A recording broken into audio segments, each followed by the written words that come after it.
Binaha ang ilang lugar sa Metro Manila sa opisyal na pagpasok ng rainy season kahapon.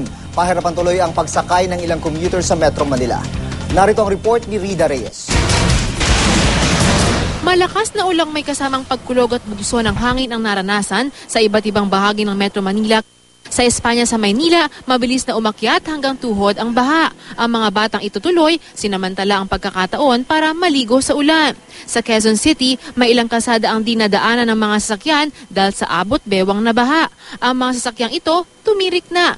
Lubog rin sa baha maging ang underpass na ito sa bahagi ng Pitwazon. Ang daloy tuloy ng traffic naging mabigat maghapon hanggang gabi kahit bahagyan ng tumila ang ulan. Maraming commuter din ang stranded dahil walang masakyan. Gutom na. Mainit na ulo?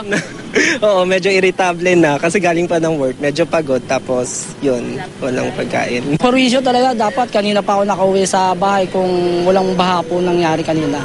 Walang masakyan ba? Wala pa rin na masakyan. Napansin ko kumain muna kayo. Sa sobrang gutom, malayo nilakad po namin eh. Para sa unang balita, Rida Reyes reporting.